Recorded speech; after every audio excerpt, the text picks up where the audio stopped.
Hello and welcome back to our second day of the Symposium, The End of Early Music, as part of the zamus Early Music Festival.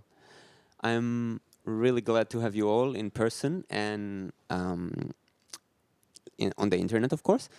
We apologize for the chat function that did not work in the first part of the talk. I think it's now fixed, so feel free to ask questions or write comments on the chat. I'm really happy to introduce my next speaker, Bjorn Schmelzer. Bjorn Schmelzer is a Belgian choral conductor, musicologist, and anthropologist. Though he frequently crosses disciplines and incorporates many academic and creative influences in his performances of medieval music. He's a writer, filmmaker, bookmaker, and a curator. He's the founder and artistic director of Grain de la Voix, where he brings together artists of all disciplines, musical, visual, and performative. Bjorn Schmelzer works with the past as a message in a bottle, erupting the flow of current trends.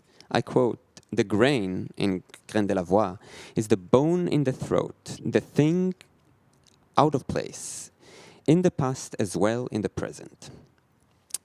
He published several essays and articles for literary magazines, specialized magazine, academic publication, and exhaustive CD booklets.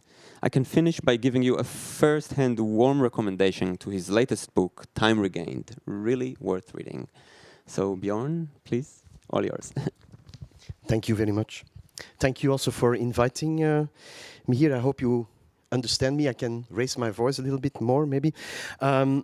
For those who were yesterday in our concert, my talk is really directly related to this performance. We did yesterday night here in Köln a performance of the works of Philippe De Monte. And the program was called here Per Monstra ad Astra, which is a sort of simplified motto of Johannes Kepler, who was a colleague on the court of Rudolf II of Prague. But in fact, the program had, in Belgium, when we did the program, we had another title, a little bit more depressing title, let's say, which fits our time. So the title also of this talk is Forgetting De Monte, and the subtitle is The Miseries, Obstacles and Misfortunes or Failures of the Last of the polyphonists. So maybe in the end, per monstra ad astra could be better reversed at per astra ad monstra, maybe. I don't know, but let's see. Anyhow, this will be a boring talk. I will just read my pages I made here. So, well, maybe there is something that will stick out. I don't know. Let's see. So, let's start. It was during the time of Grain de la Voix's Gesualdo concerts and recordings that Jelle Dirks of Lunalia Festival in Mechelen, that's in Belgium, asked me whether I felt like tackling Philippe De Monte. Philippe De Monte, who was a composer of Mechelen. And I immediately said yes.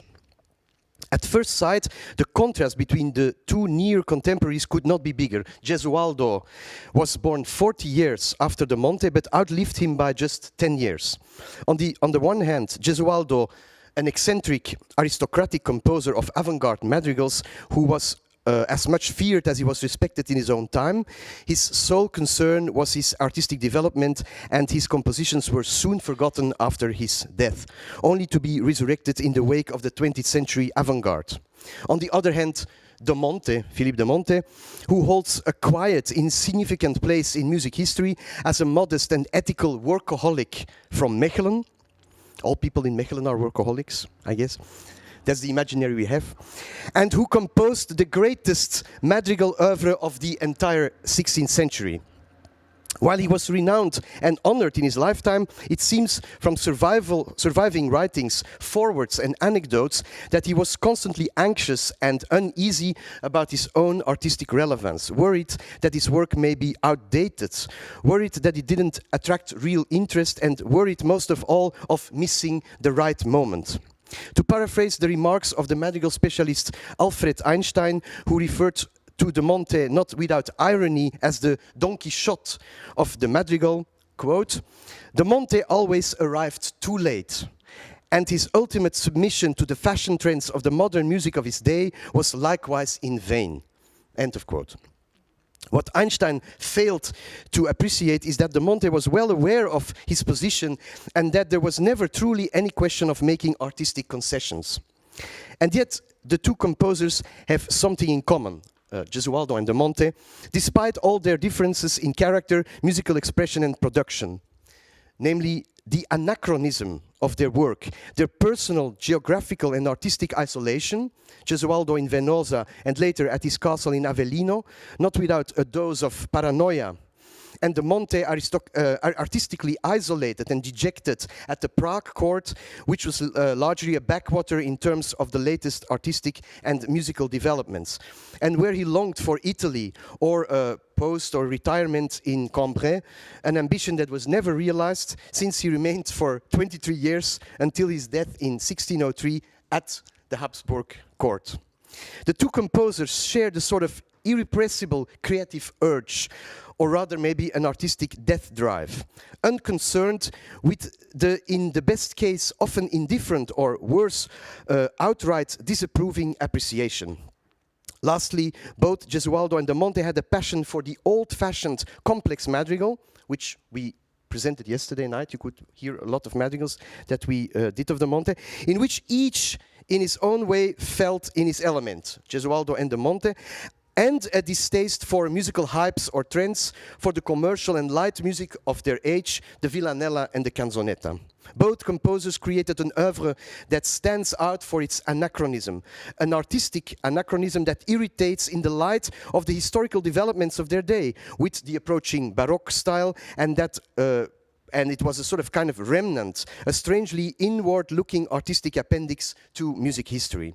Gesualdo, with his untimely modernity that did not fit with the way historical modernity ended up going, and De Monte, with his untimely anti-modernity, characterized by an unwillingness to give in to what sold well on the Venetian musical market, that, as Alfred Einstein remarked, can be regarded or saved, rehabilitated, today as modernity, precisely because it was diametrically opposed to the modern trends, the historical modernity of De Monte's own era. Maybe that's an interesting point to discuss afterwards, this idea of modernity, that for us modernity is something else than the historical modernity of a certain period, but okay. By contrast with Gesualdo, there is no sign of De Monte enjoying a revival today. De Monte has never been in, despite every effort at rehabilitation, and I fear he will never be. De Monte is just as monstrous as Gesualdo, albeit in a different, less explicit manner that was much more difficult to exploit culturally. Not only was De Monte not a murderer, in favor of Gesualdo's morbid sex appeal, he was at best a workaholic, as said already, and a little bit a grouch or grump, as appeared recently, by the way, from documents uncovered by Richard Wistreich. It's a very interesting article on De Monte, where you get really a very personal insight in De Monte's character. Maybe you can talk about it, or you can find it on internet. So De Monte as a modern anti-hero in Einstein's view, or in more contemporary terms, a prototypical loser. That's why we, of course, want to do De Monte, no? You can imagine already. The problem is a practical one as well. There is just too much of his music that has survived written over a period of more than 50 years, so that it is hard to sketch out a clear artistic profile. Moreover, I think that's what you said on the radio, Peter, also, I remember. Moreover, the bulk of that repertoire consists of deadly serious madrigals, more than 1,000 in all. Furthermore, De Monte's work is the swan song of a polyphonic tradition that was dying out and that he stubbornly continued to defend to the last, without lowering himself to write popular music like, for example, his much better known colleague Orlando Di Lasso. At the same time, De Monte's enormous musical production neurotically anticipated and tried to counter a possible forgetting. I like that, the idea. Maybe he was already aware I will be forgotten, and he composed and composed not to be forgotten. And then, of course, you get the opposite of what you try to do, but okay. as if the composer wanted to avert his own anachronism and the resulting oblivion through a continuous accumulation of musical works. It is therefore quite a task to see through De Monte's compositionally perfectly stylized forest the exceptional trees, in particular these marked by the De Monte touch. Getting one's teeth into De Monte is impossible without choking. A rehabilitation of De Monte is thus not without significant practical problems. Forgetting De Monte, the title of our concert, of this lecture and so on, reflects not only the unrelenting judgment of history itself, but also seems to be the only pragmatic option left. For the key question is, why dig up a composer and perform his work again if he has been left by the wayside by history, or, for some reason or other, has been treated unfairly by history, whatever? Is there another answer to this question than this one? Because of the artistic relevance of his work for a contemporary audience. It's just good work, let's say. And can this relevance be confirmed with a wholehearted yes? That's up to the public that was yesterday in our concert, maybe. My hypothesis is that all efforts to rehabilitate De Monte or to put his work back on the map have simply contributed to his falling into oblivion. Precisely because the crucial question of the relevance of his work was never or barely raised. Because reasons other than artistic relevance have been put forward to rescue his work from the ravages of time. The attempts to publish the collective works of De Monte are symptomatic of this, for they have either bogged down midway or ended up in heaps of unsold scores in the basement of the Leuven musicology department. I was there, I saw them, palmed off in the end of to the bargains section of a known Belgian second-hand bookshop. De Slechte, I can make some publicity for it, because of a general lack of interest, and where myself, I recently purchased them there.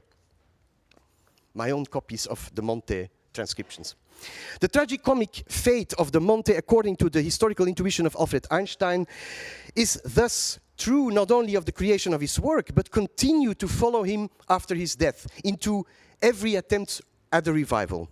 The more attempts were undertaken to save a composer from oblivion, the more we come face to face with the fact that he has well and truly been forgotten. I think that we also should profoundly question the historicist obsession of the early music movement, which has not been a blessing, to my idea, to the rehabilitation of the past, as has often been thought. Instead, it has even contributed to the so-called natural selection of artworks over history, despite any impression to the contrary. Often in this view, the artistic relevance of works of art is ignored or reduced to a specific historically defined period. The result is the deprivation of the intrinsic potential of universality to relevant works of art. The question is how we can appreciate or listen to music, to the music of the past, as if we hold this view. The idea, for example, to me, the absurdity of the so-called period ear, for example, as if artworks are in direct positive reception and as if we can appreciate artworks through the imagined historical perception of them. I think we can discuss that later. Attempts to save a composer or a work from oblivion has little chance of success if it is done for the wrong reasons or with the wrong intentions. In my view, there are at least 4 such wrong reasons that have helped reinforce De Monte's oblivion rather than prevent it. And the 4 reasons, I summarize them first and then I will go into detail, are first of all, in Flanders we know that, nationalistic reasons. The composer is Flemish, so we have to rehabilitate him. Secondly, illustrative museal reasons. Thirdly, historicistic reasons to rehabilitate the composer. And then fourth, pragmatic reasons. Now I will go into details. First, the first reason. The first reason is the one explaining why interest in the supposed Flemish polyphony rose at the beginning of the 20th century. According to this reasoning, De Monte is to be performed because he is one of us. as we would say in Flanders. In reality, this one of us is limited to his birth in Mechelen. Where he was educated is unknown. As a young singer, he worked in Cambrai and later in Rome and Naples, until ending his career as the principal Kapellmeister at the service of the Habsburg court of Emperors Maximilian II and Rudolf II in Vienna and in Prague. De Monte spoke several languages, including fluent Italian, the language in which he usually expressed himself. Almost all his works were published in Venice. There is nothing to connect him irreversibly or essentially to the Low Countries, other than that it caused him problems at one point in applying for ecclesiastical funds in Bohemia, because he was a foreigner. So he got himself in trouble with being Flemish abroad. In no way is his music an expression of a regional identity or a style that is typical of a given region or ethnicity? What is referred to as Franco-Flemish, often this Franco is put between brackets, added or not. Franco-Flemish polyphony is the regional narrowing down of a musical style that has spread across all of Europe and that was used and developed by various European nationalities. Second wrong reason. The second questionable reason is the alleged historical interest of his music. This reasoning is crowned with museal value or seen as an illustration of a certain aspect of history or of the musical style of the last generation of Franco-Flemish polyphonists to which De Monte is considered to belong. This reason cannot in any way legitimize the intrinsic value of his repertoire, quite the contrary. These reasons simply serve as a whitewash or justification for the repertoire having faded away in the annals of history. For no universal value can be claimed for purely historical repertoires, so it goes. They are tied to specific historical contextual conditions that not only explain their existence, but also indicate the way in which the repertoire should be appreciated, namely via a sort of historical and quasi-magical experience. Einfühlung, as we say here in Germany, no? De Monte's work is a fine antidote to such psychoacoustic reenactments, given that both the composer himself in his day and musicologists today emphasize his anachronistic position. De Monte wrote music that was less and less appreciated by his contemporaries because of their anachronism, which at the same time did not affect the status of the composer within the symbolic structure of his time. In this sense, De Monte's music escaped the norms of his own day without the composer himself failing to embody his symbolic role. So he was not a marginal. Please, let's not. He was absolutely, completely in one of the major positions at that time, official institutional positions. A third dubious reason is the desire to link his music with the quantitative importance of his work and with considerable status De Monte enjoyed in his day. Why should music to be performed again if its interest is purely historical, linked to a limited set of historical conditions and can truly be appreciated only by historically informed ears, so to speak? De Monte was, in his own words, not truly appreciated in his own era, so why should modern listeners necessarily and exclusively be able to use historical ears, if even ever possible, to assess the relevance of the repertoire? And then fourth reason. Lastly, there is a fourth pragmatic reason that must be rejected according to this argument. De Monte's music is not bad in itself, but is also not particularly relevant artistically. It is decent craftsmanship that has a right to exist and be heard. Well done and classical in style and form, this reasoning takes as its starting point that De Monte's oeuvre cannot claim any artistic universality. It also passes over what may be really at stake in his oeuvre. I think we underestimate this pragmatic reason. Sometimes we just do music because historically it was important somehow, but we don't go further than that. We even don't ask the question if it's in fact music really to be rehabilitated or not. What is to be done then about the artistic relevance of De Monte's oeuvre? I would like to link this question with the distinctiveness of De Monte's artistic profile, about whom recent biographical discoveries have shattered the cliché image of the composer as a nerd or milquetoast. And I quote Georg Zelt, who is the main protagonist of this view, in a quote from 1555, he says, "Ein stiller, eingezogener, züchtiger Mensch wie ein Jungfrau." This seems not to be true now, through historical research. So, this nerd who willingly submits to the whims of his patrons and who lacks personal artistic backbone. From De Monte's forwards to his publications, an image of him has recently emerged as a stubborn, surly, obdurate, and critical artist who was aware of his own anachronism. I repeat it over and over, I know, but just to make my point really clear, and who saw this anachronism as the source of his misfortune, not of his art as such, but of his own position on the art market and before potential audiences at the court in Prague, for example.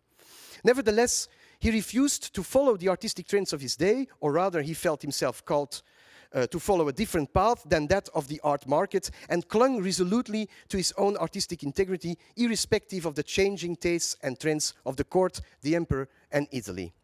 These social obstacles did not make him happy, not at all, and yet, as an artist, he refused to adapt. He succeeded in transposing this artistic consciousness of his failings and anachronism into an artistic project. So now I will propose or explain a possible treatment for performance, and it will explain the dramaturgical line that we tried to make yesterday night.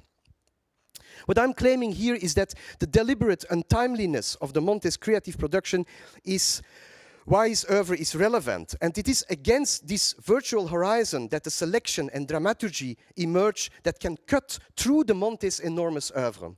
So what I want to say is that what I try to say now could be used in a dramaturgical way, in a concrete way for musicians to create a program with pieces, with a selection of interesting musical pieces. This dividing line runs along compositions in which De Monte succeeded in overcoming the confrontation with his own anachronism, or better yet, to accept it and place it at the service of a musical style that only he could have developed. Alfred Einstein had already at the beginning of the 20th century, as I said already, developed such an intuition after a thorough study of De Monte's work and the careful reading of his forwards to his madrigal books. But Einstein overplayed his conclusions and underestimated De Monte's self-awareness, and above all, how the composer was able, in the final period of his life, to reconcile himself with his own artistic fate by a radical return to the serious major madrigal that he nevertheless manipulated in such a way as to avoid an overly cumbersome texture. This is more or less what Brian Mann replied in 1983, posthumously to Einstein, in what, in my view, is the best study of De Monte, the one of Brian Mann. I purchased a second-hand copy of Mann's book online, and for people that think I'm bluffing or something, I brought it with me. I'm mostly interested in the last page of it. In fact, it ends like that. So. It appears to have been a library copy from Mercer University in Macon, Georgia. Because on the internet you can, you know, these copies that they put in the garbage, you can buy them on Amazon and so on. Not that I want at all to make any publicity for this. I should not have mentioned this name. As the empty date stamp card at the back of the book indicates, the book was borrowed not even once since 1983. Just to say how forgetting is a haunting essence of De Monte's afterlife, it seems. So how happy I am that I was reading this book, almost like destroying it or eating it, and so on. Thank you, Brian, for this wonderful book. Brian Mann nuanced Einstein's judgment and tried, so the book is called, by the way, The Secular Madrigals of Filippo Di Monte. Brian Mann nuanced Einstein's judgment and tried to refine it by positing an artistic link between the composer's musical production and his self-professed misery, obstacles, and misfortunes, or failures. Whether this self-image was imaginary, so whether this, and that's very important I think, whether this self-image Because we are always thinking, oh, but is this biographically true? Is Björn bluffing? How does he know it? But I think it's not even important. So it's not important if this self-image was imaginary, rhetorical, theatrical, or real. I think it does not matter. What is important is that man was able to identify among the various published musical works those that went beyond good craftsmanship, showing that each of those works was in one way or another able to incorporate the awareness of those artistic failures and obstacles and to transform them. Einstein saw the tragicomic side of De Monte, but not the fact that it was a crucial part of De Monte's artistic strategy and responsible for a disparate series of exceptional works. Einstein and Mann show how the audience, precisely at the height of De Monte's career, turned their backs on him. De Monte realized this. In one of his forewords, he wrote that what the audience was interested in was not what interested the artist. The initial artistic crisis that followed was resolved, however, not by giving in to the taste of the audience and of the Venetian commercial market, but by further developing or working through the intrinsic contradiction in his own work.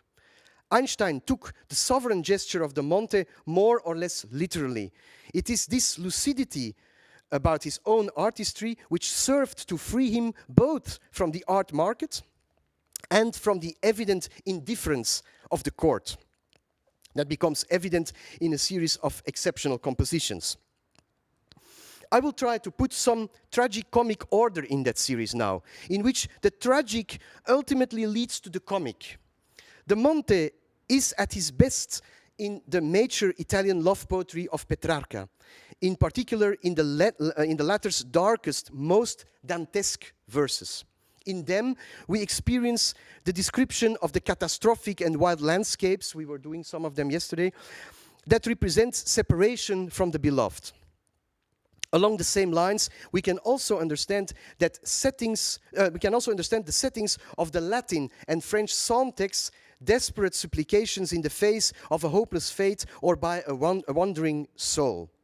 The theme of isolation, exile and abandonment returns time and again in all these compositions and likely culminates in De Monte's grandiose 8-part version of Psalm 137. We did it yesterday, the penultimate piece, Super Flumina Babylonis. In 1583, he sent this work to the young William Byrd, perhaps to lend support to the oppressed Catholic composer in Anglican England, because as you maybe know, Byrd was a Catholic. Byrd promptly replied to De Monte's gift with the motet Quomodo Cantabimus, with which we ended the concert yesterday, which may have been designed as a tribute to De Monte's work. Whether De Monte's choice of text should be seen purely in religious terms or as an ironic reference to his own artistic exile, I think you were referring also to that yesterday, to his own artistic exile at the Prague court remains an open question. Maybe it was both. And with this, we have come to the final series of plaintive texts that are clearly intended to be ironic or even satirical. And we did, because of the limited time span, we didn't do all these pieces yesterday, but for this is maybe an interesting addition to our program of yesterday. One piece, for example, Correte Fiumi, on the text of Pietro Bembo, is legendary in this regard. In it, the advent of love brings about a cosmic catastrophe and turns all of nature on its head. And then finally there is another madrigal, O sempre inteso dir, which ends the 5th madrigal book for 6 voices dating from 1584. And I will read the translation of the text because it's really interesting and it makes clear that De Monte in Prague was the real predecessor of Kafka and Thomas Bernhard, I would say, in his own right. The text goes as follows. Maybe it was an Italian text written by De Monte even himself. It goes like this. I have always heard it said that in hell it is rather like life at court, and that life at court is like that of the damned in hell, and that the immense pains of hell are like the inconveniences of court, so that everyone who spends a long time at court can say that he has lived in hell. Court is thus similar to hell, for there is no love in hell nor at court. There is no love of neighbor at court or in hell. But if I think of court and of hell, then I see that they differ. For at court, it is the good who are tormented, while in hell it is the evil. It is surprising that Emperor Rudolf II, it is not surprising, is it surprising that Emperor Rudolf II, to whom the Madrigal book was dedicated, exceptionally did not pay anything for the dedication, much to De Monte's indignation, and that we know for sure. We have a written source where he was really angry that he didn't get it, so he didn't apparently he didn't understand why that could have been ending with such a text in a Madrigal book dedicated to the Emperor Rudolf II. So he got no money for that. As Brian Mann remarked, the tone of this madrigal is surprising and elated rather than dark. Is this not a fine example of the De Monte touch? Is the textual jeremiade, I don't know how you say that in English, the complaint, with its incessant repetition of the two crucial words hell and court, not intrinsically comical? De Monte succeeds in drawing out the comic side of misery, which is what makes the work universal. De Monte hated being subjected to the trends and vagaries of the Venetian market, where he offered his compositions for sale. At the same time, he disdained the courtly life on which he was financially dependent. The court may have brought him status and fame, but it also saddled him with indifferent patrons who promised him money but did not deliver, and whom he had constantly to beg for what he was owed. De Monte was able, to my opinion, like none other, to transpose this irreconcilable tension in his finest works, which have therefore lost none of their artistic relevance. Thank you.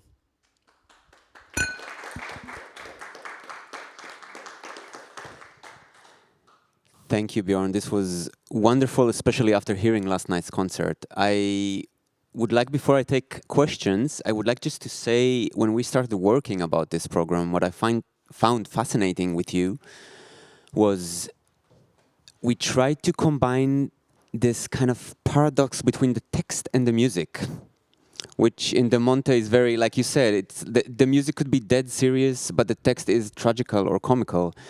And to write the story of the concert throughout, which yesterday I found was a great success in this regard. My only fear was, and luckily I was deluded, was you put the bird in the end of the concert. And I was afraid it would be like suddenly, now finally something in a completely different level of music. And for me, it did not come through at all like that. I talk only from my own personal experience yesterday, but it was a perfect answer to the Rivers of Babylon that came before from De Monte. So it didn't feel like a level up, but just of a conclusion, a very natural conclusion. Of course, everybody knows Bird, hardly anybody knows De Monte. So I think you made your point just by this choice very, very clear. So I thank you for that. And I thank your wonderful singers and players yesterday for this concert. It was truly remarkable and touching, and the audience was beyond itself. So thank you for that. Thank you very much for also inviting us. And now maybe we can take some questions from the room first. Yes, Sabine? I've been in the concert. It was really great. I have one question before we go into the discussion about this very interesting person. But what are your personal reasons, musical reasons, to make this music? If you can give 3 points. Well, I think I tried to make clear in what I said. Of course, maybe that's also something, I don't know, Peter maybe mentioned it somehow sideways, but often we are drawn into the projects we do. It's not always a personal choice, and maybe that's even a good thing. Sometimes even the Gesualdo project we did before, I was really afraid to do Gesualdo, as I was afraid to do Machaut before, and I would maybe not even tackle these composers myself. So I remember Gesualdo was almost like a macho idea of some Polish organizer saying to me, can you not do a 4 hours concert with all the Gesualdo? And of course, what could I say then? Of course, I can do that. So then we started to check the music, and it was more like a cold shower in the beginning. My singers who are there can. So, but then we got out of this of our own trouble that we were into, and we succeeded somehow of then recording it and so on. So in this sense, maybe I like I think obstacle and what you could call the object of as an obstacle is for me very important. The grain.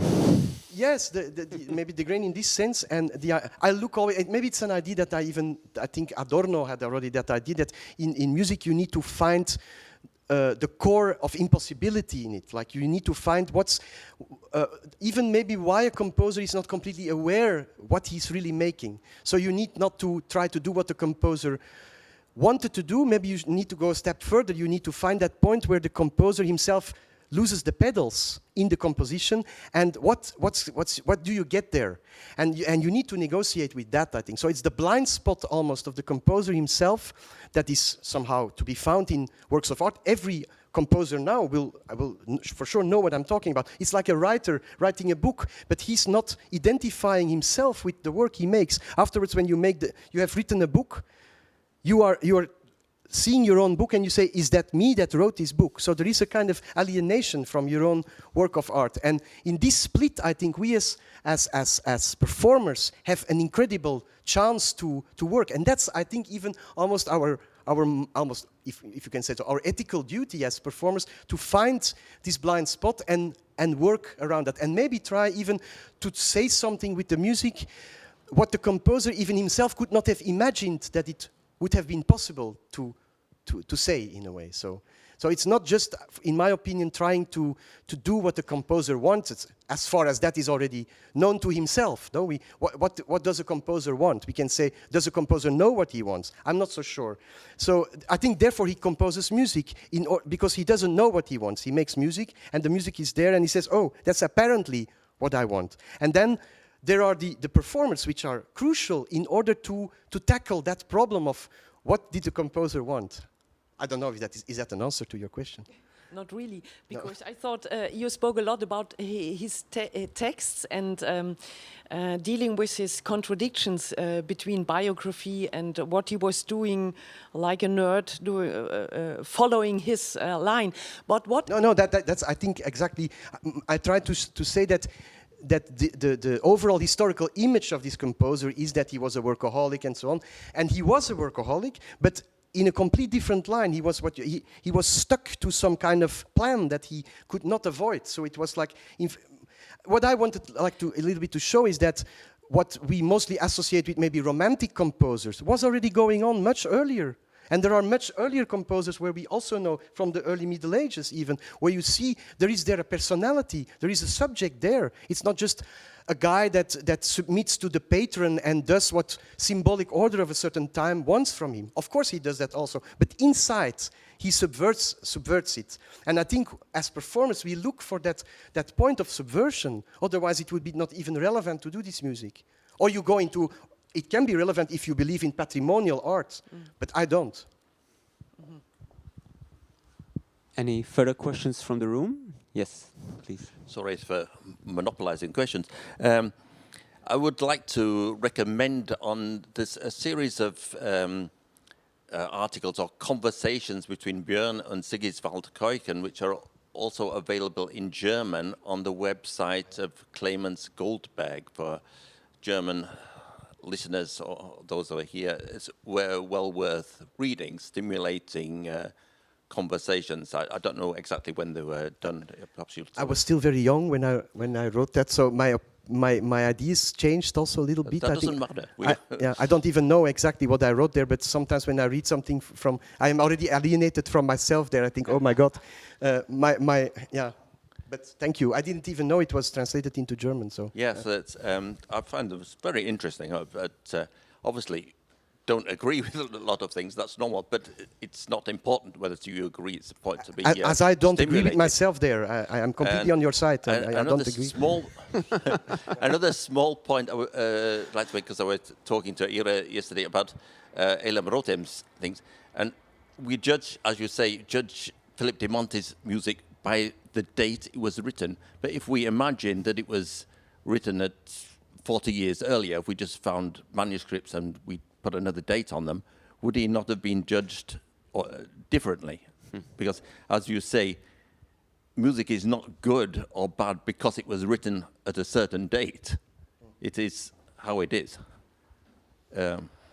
Yes, exactly. I think what you say is true. It's what interests me also there is the fact that the composer is always at odds with his own time.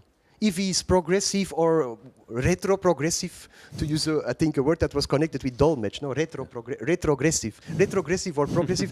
I think it's the same with Gesualdo. I think if you try to put that guy in a historicist context, like trying to nail him down in his own time, it's impossible. And I think in a way, even if it would be possible, I think it's not so, it's for me at least not the most interesting way into the work. For me, the most interesting way into the work is exactly where a composer is at odds with his own time. And I think an artist always is at odds with his own time. So he's always untimely in a certain way. I think this is something, I know that for me it's even strange that this is not more set into the practice of early music performers, but it sounds for me very logical that it's not only in contemporary art, it's always that, I mean, it's with painters the same. These painters the great painters, Giorgione, I don't know, Bellini, they are Mantegna, the line Mantegna Giorgione, which we love so much. Mantegna, in the end of his life, he felt completely expired. And because he was, you had guys like Bellini, Giorgione, they were much more modern at that moment. So you get, time is not something that you can pinpoint. It's something that, in fact, there is a retroactive aspect of time which we completely neglect too much, I think, in early music performance. The spiral and not the linear.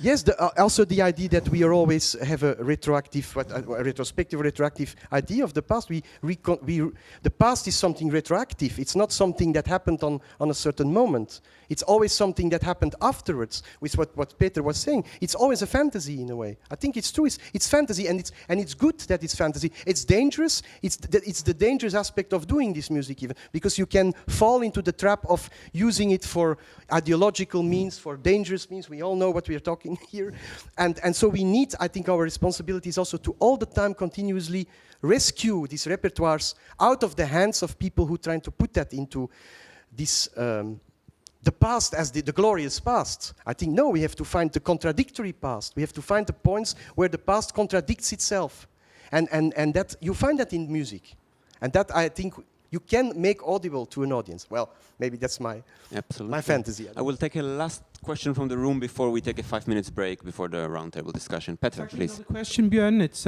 more remark. I find your whole speech and the concert and your whole concept a good example of what I think that performers with any kind of music in any kind of situation should do.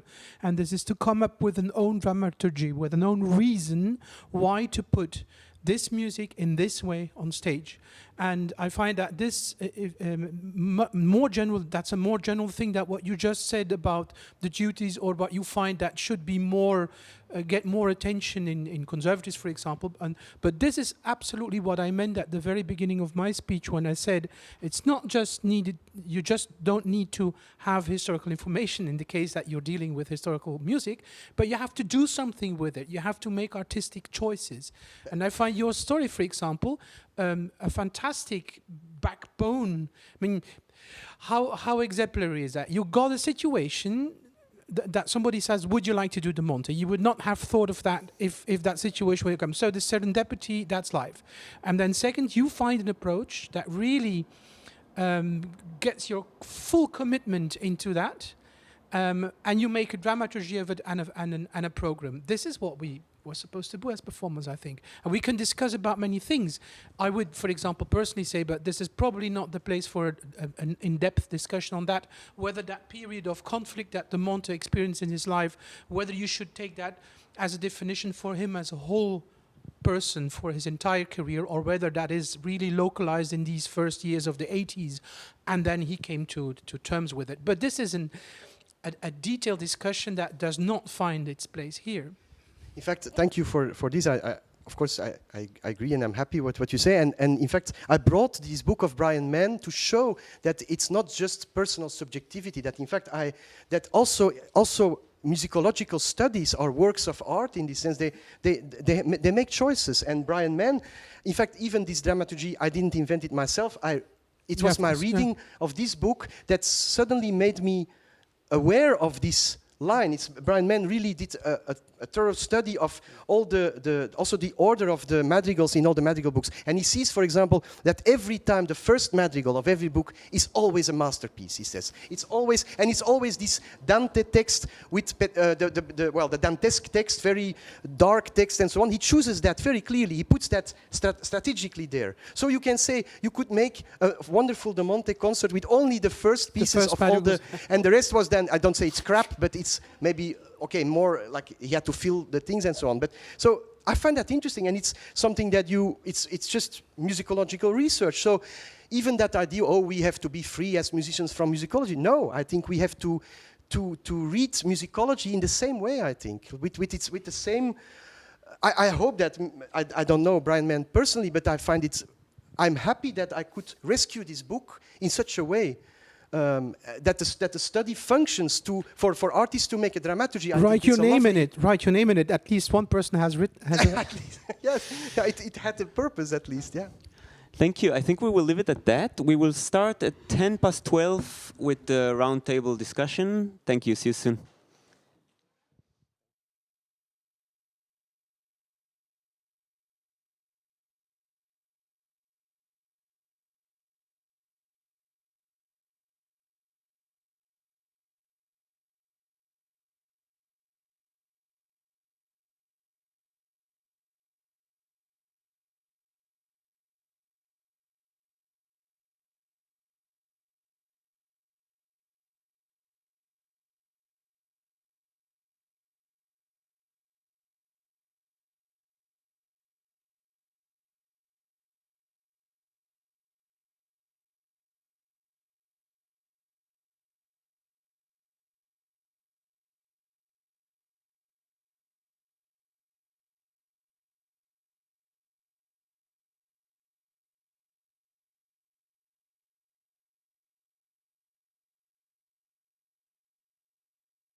Hi, and welcome back to the Symposium, the end of early music. This is our final session. This is a roundtable discussion. And I have with me here Peter van Heyghen, Bjorn Schmelzer, and Benjamin Bagby. Also listening are the speakers who spoke yesterday, Daniel Leech-Wilkinson, Elam Rotem, and Lola Soulier.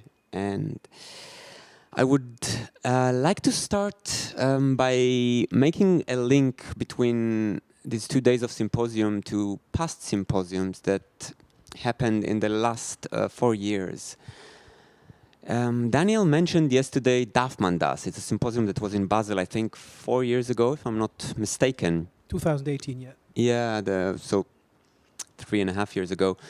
That asked many of these questions that we were tackling in the last 2 days. And 2 years ago, we had a wonderful symposium in the Brussels Conservatory that I found was kind of a step further, how we bring those things into a more practical conclusion. And today I would like to think of it as another further step. It's also interesting because both Bjorn and Peter were, I think, in all 3 of those symposiums. Björn was not in Brussels because I had to. Yeah, this is true. This is true. But Daniel, I mean, all of the people were kind of involved, not in all, but to a certain extent.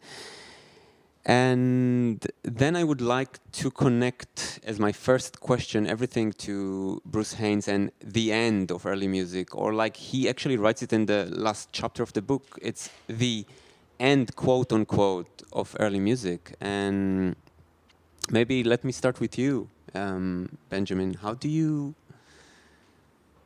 think we should call ourselves now? Hip, sip, I don't know, the others? I think in the evolution that's been going on for some time now, it's clear that people involved in historical performance practice are actually in the majority. And it's the people in the so-called, what we thought maybe to call mainstream or the classical music world, the one that that was described so beautifully by Daniel yesterday, the sort of police state, kind of a musical North Korea. I think that that's become, in a way, although very powerful, it's in a minority. And I think that the identification of the early music movement at the beginning, when I look back to the 70s, was very much based on this feeling of solidarity with a very few others who shared our ideas, and we fought alone against this enormous machine, which didn't like us and didn't want us there, and we were anxious to confront the machine with its failings, and we had this sort of spirit of revolution, which maybe has evolved since then. But I think it's that's why I find it harder and harder to say early music, because I mean, if you buy some old vacuum tubes in order to recreate a Stockhausen piece from the 1950s, you're also involved with early music. Absolutely. So what's the definition then? Yeah, early? Bruce's definition in the book is everything that was played until last night's concert belongs to early music. So to put again the end of, I mean, Bruce Haynes. Yeah, I mean, this is a question the philosophers will have to answer, I think. So maybe, yeah, Bjorn, what is your take on this issue? How should we call ourselves? I know it's a bit blunt, this question, but. Well, I'm against identity politics, so I would not think that we have to call ourselves in one way or another. Maybe we should ask what are we doing. That's always good, I think, to ask what you are doing. Yeah, and the end of early music. It's a nice Hegelian title, so I like it. And because it goes all ways. Also, it can mean the goal but it can also mean we are already at the end of something. Maybe we're always already at the end of it, which is. We repeat always the end, no?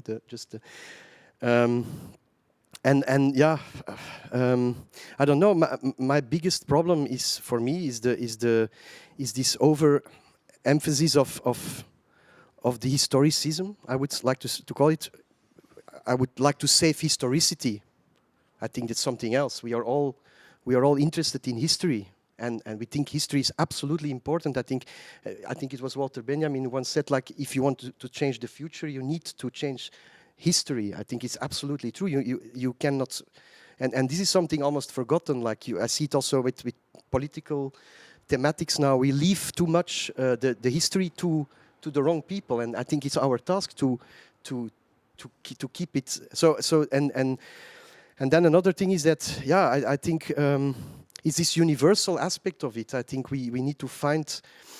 I love that idea of, and that's maybe also a Hegelian idea, the idea of contradiction in history, and to work around not this truth of the history and what does this music want to tell us.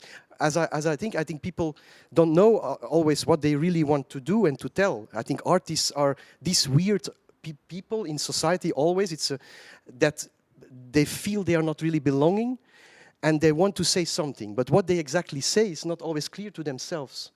And so instead of substantializing history as being a time where people knew what they were doing and identifying with themselves, I think we should rescue that and say, look, also there people didn't know really what they were doing. They were also not completely conscious of what they were doing. So there is already the split in the past itself. And I think that's how we work with it. We would not be able to do early music if we would not somehow, in one way or another, recognize and admit the split of the past itself. I don't know. And maybe that's too much bullshit, but I don't know. Peter? Yeah, I so much agree. Well, Benjamin, one thing to you, it's perhaps true that you could say that the mainstream has become the minority, although you can also see influences from the other way around. I mean, especially in Germany, for example, so many Baroque orchestras or historical orchestras are being institutionalized. So which is exactly the opposite influence, actually. Yeah? And so that creates, again, thresholds for people in conservatories that will want to be part of such ensembles and will have to play in a certain way or another, you know. So, but to you, Björn, what I find so interesting is that really that idea of history not as a synonym of the past, but as a contemporary activity and active engagement with the past. This is what we call history. So it's even not possible to imagine what people felt in the 16th century.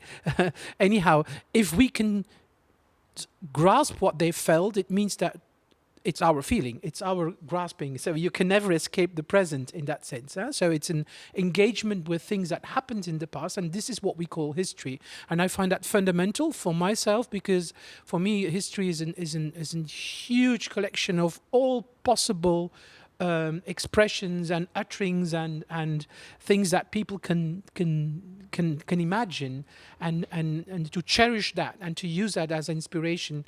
But much more important, and this is then, yeah, I've already mentioned in my speech, perhaps a bit political even, but this dealing with othernesses from the past and from not just the past, but anything that is other and that is remote from our own culture, that this may lead or contribute at least to a more equitable, diverse, empathetic society. Even if we are only a small group of people, but if we can transmit that enthusiasm for othernesses to and continue to do that with ever new insights, because as I said, that was the one point in Bruce Haynes' book that I had a little bit of difficulties with. Okay, now we know how to deal with Baroque music. Oh, do we? I think we should keep re-questioning things and seeing things from different perspectives, and perhaps from perspectives that we haven't even thought of. So continue to do that. And I would say, if you say, how would you call that? How would you call us? I mean, the last word is a bit problematic in light of the answer I'm going to give, because that means that I'm including myself. But I think it's the it's the difference between interesting and uninteresting making of music. So it's interesting music making, I would say. So let me maybe take it from here and ask you, where is the border? Let's say I want to perform now. Let's take 18th century music because it's kind of clear. I would like to play Bach on a modern Steinway, which is not such a. I mean, people still do it. Is this okay if I'm doing it nicely or not okay? Or where? I mean, why do we? How do we Go on. But sorry to say, yeah, but the question is a little bit problematic, because if you ask, is it okay, that it implies that there is an institution who has to judge upon that, you know? No, I'm asking where you personally do would that, put or your would you- border. Like where is it not anymore I legitimate? wouldn't do it personally, but for many, many reasons that have no philosophical basis. I'm not a pianist to start with, you know? So it's a non-issue for me, for myself. But if I'm confronted with a version on piano of Bach's music and I feel it moving, why should I then degrade it to something that should not happen? I mean, Well, it can become a double early music event if you have somebody performing, let's say, Bach on the piano. You might say, okay, this is a historical rendering of the way Bach was played in the 1930s. And so it's early music, but it's also early music. And you start to see the different lenses that we can use to, exactly. It's to like observe the past. Yeah. why should we have boundaries? I mean, one of the most touching, I remember when I was still at conservatory, I had a rehearsal in the concert hall, and I had to free the rehearsal, the concert hall, for another rehearsal that would start afterwards. And then there are these 4, how do you call that in English? Tuba. These large, is that tuba in English as well? Yeah. 4 tuba players who came on stage for their rehearsal, and I said, what are they going to do? And we are going to perform Bach's Kunst der Fuge. I said, my God, because that was still in the time that it's not possible, tubas. I mean, and then they started playing. It was the most moving version I've ever heard on these 4 huge, oversized instruments, with people who didn't look refined at all. Sorry to say, but what an experience. So. Maybe to add something to that, I also don't really understand why could, for example, Bach on a piano not reveal something of Bach's music more or less than on a. I mean, it's again this discussion of why would the historicistic, the historical element of a certain repertoire be the crucial element of a. I think we, and the problem is, I think we don't have to get. Obviously in the beginning we had to do it.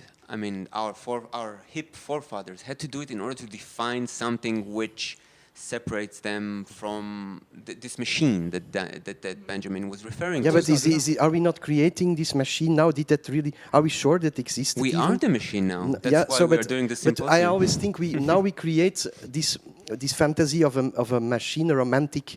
We call it then mainstream, but is early music also not completely mainstream? If we are honest, I mean, what are we different from that mainstream? I would not even dare to claim that. I mean, so I don't even know why we even would make this opposition, and I also don't really understand why. I'd sometimes dream or fantasize about early music without this early music movement.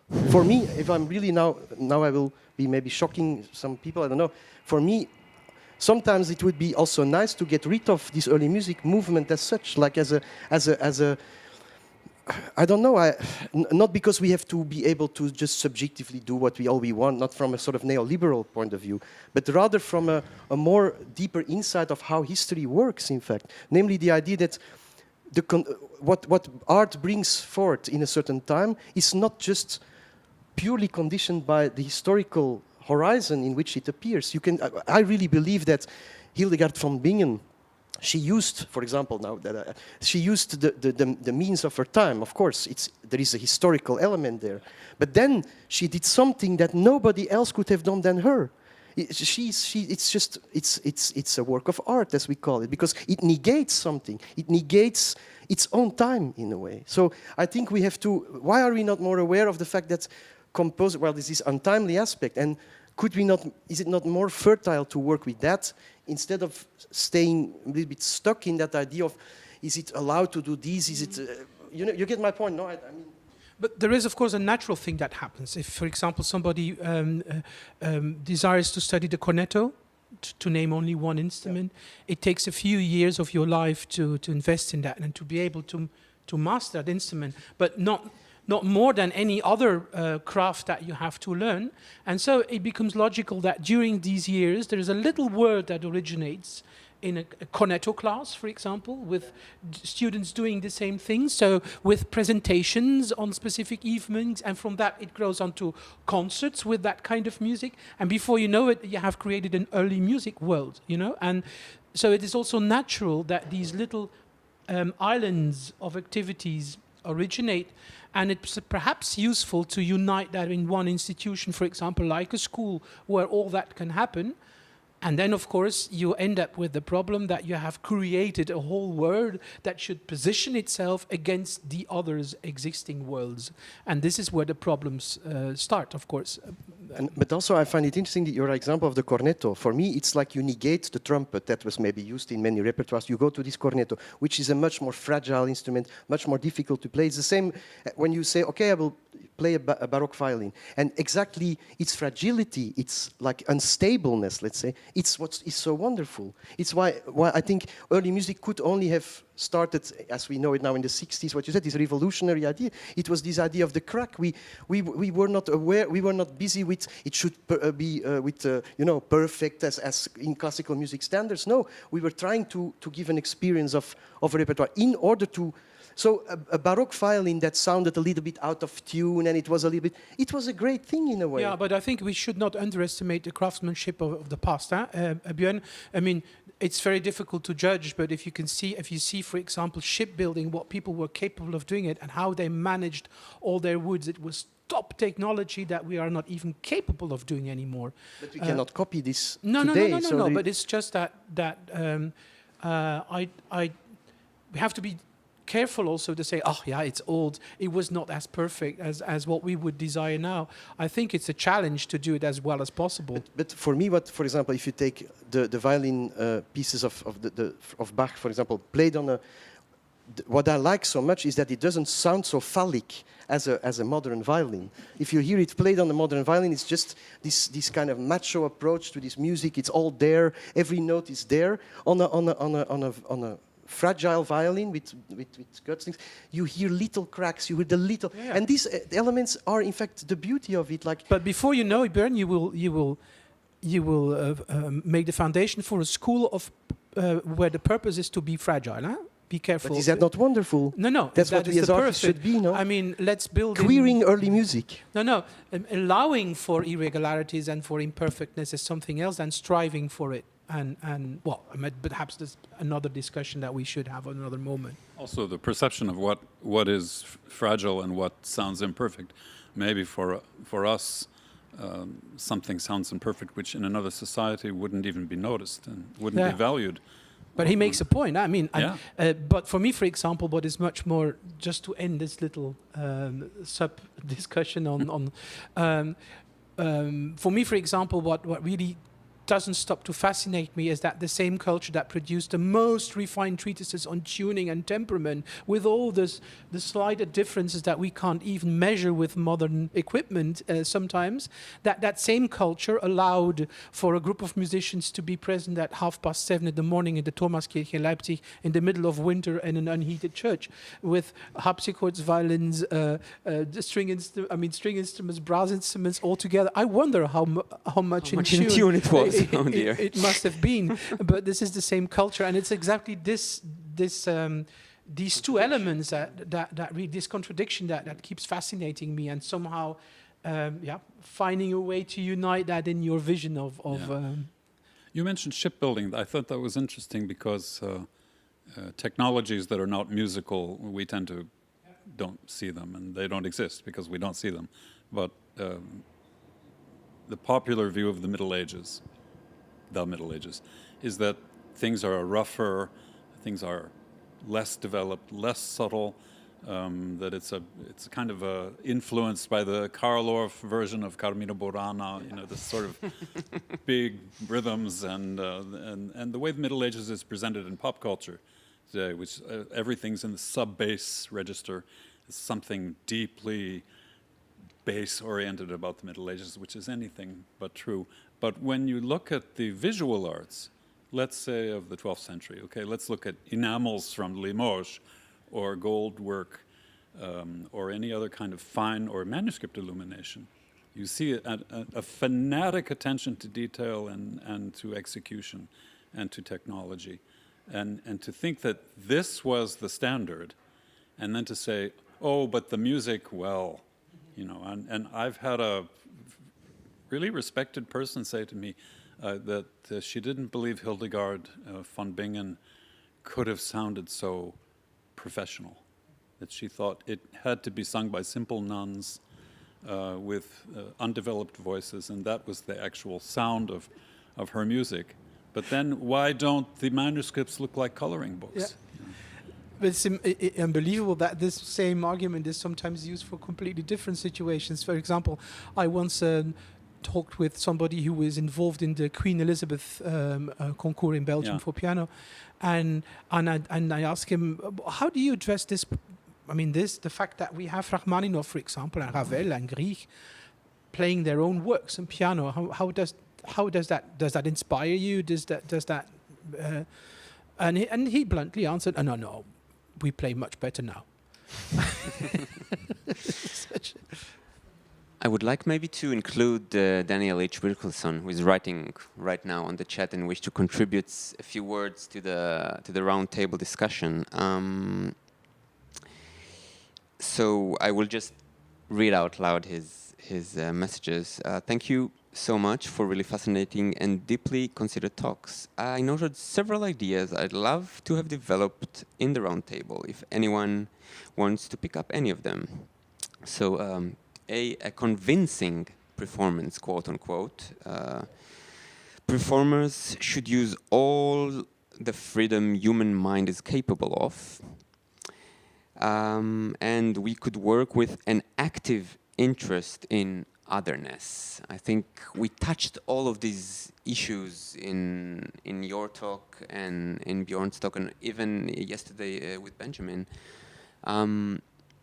Where is the line between artistic freedom and I will use again this despicable term, Werktreue? Who would like to? Well, I already said what I had to say about that. Benjamin? I think for me, the focus is never on these sort of positivistic aspects of am I using the right instrument with the right tuning and the right kind of string material.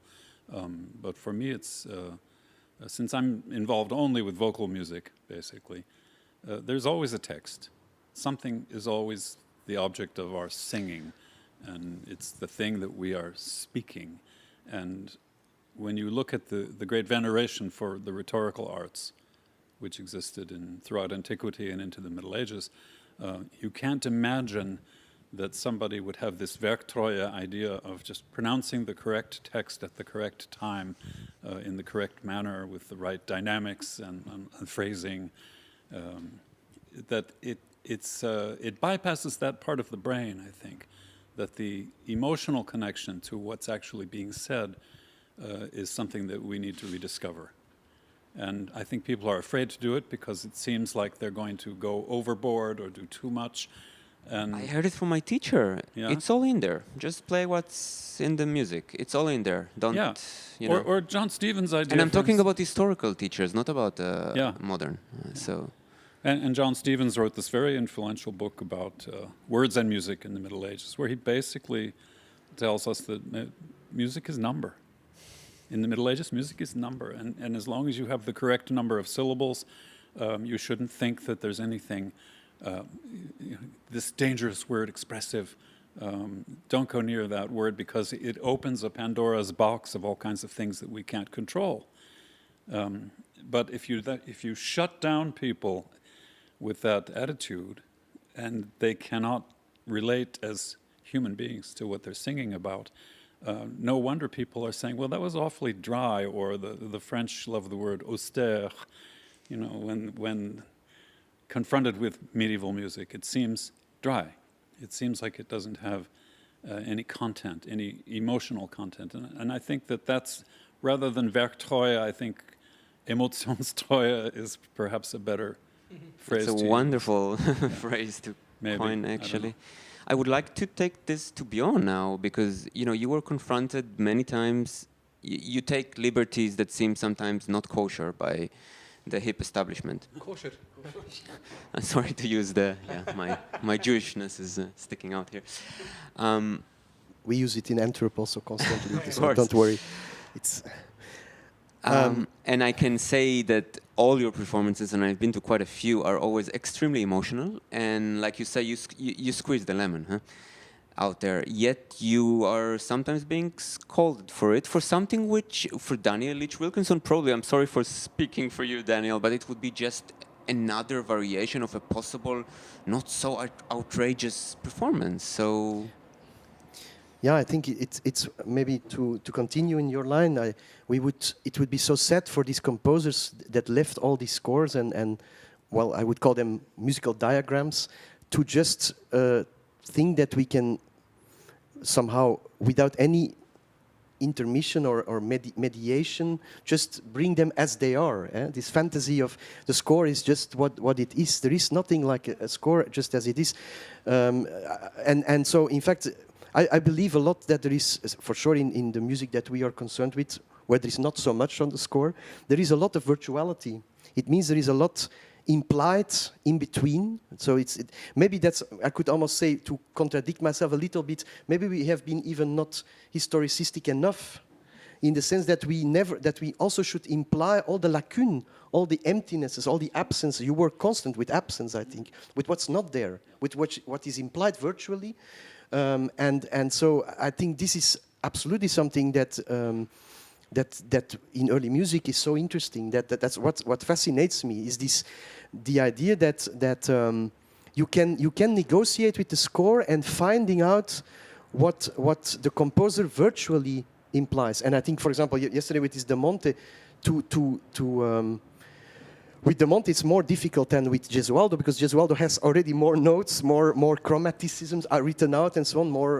There is more material there. So, I mean, people will go easier to that music maybe just because it's more easy to do. You can have more a generic approach, and it sounds already more emotional as such. But with music from before, it's like, but also there, I love a lot this retroactive idea. For example, if you think the people from Seconda Pratica, they created the Prima Pratica. I believe that Prima Pratica is a sort of fantasy of the Seconda Pratica. It means that they were, in order to claim emotionality for the first time, like music becomes finally in the 17th century emotional, they had to invent a previous style which was austere, as you said, which a little bit like Michelangelo once talked about the Flemish primitives. They have no emotion, it's for nuns and friars, and it's very boring and so on.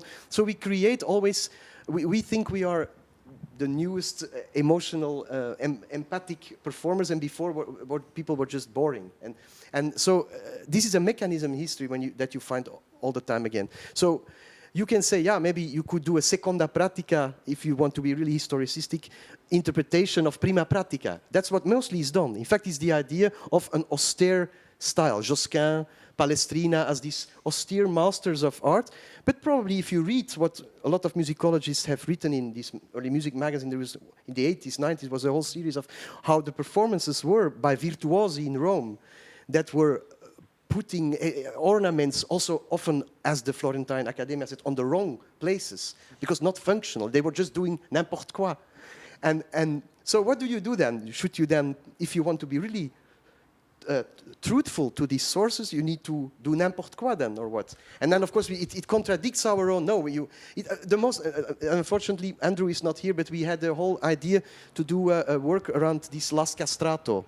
It's always an Alessandro Moreschi. Nobody would use his voice technique to reconstruct late 19th century Vatican singing. Although this would be the direct idea, it would be a nightmare. People find it a nightmare.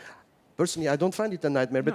But in fact, there you get to the absurd point of where then you have to say, yeah, but this would be too much. And so our taste comes in again.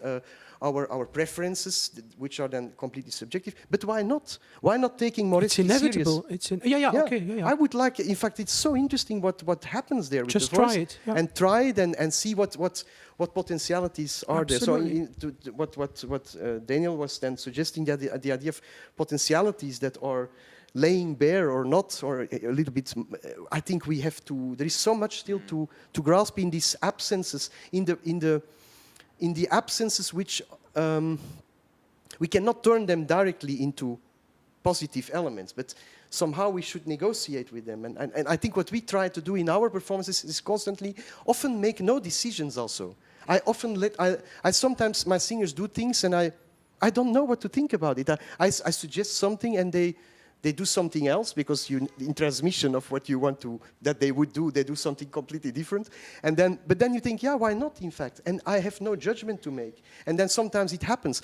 Often we hear that then later in recordings that we say, oh my God, this guy was ornamenting on that note, and the other at the same time was doing completely contradictory ornaments, but you don't really hear that during the performance. You hear that only in the recording afterwards.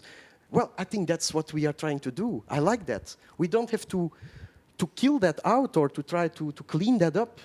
Yeah, absolutely. I would like to also, again, read out Daniel's remark to that. He said that for him, there is no line. I asked, where is the line between, and this line just does not exist, which might upset many of our hip colleagues because there is a whole industry based upon it. I mean, Peter, Benjamin, you are teaching in music schools that have some sort of an establishment and curriculum that one has to follow, and this is where it gets tricky. How can we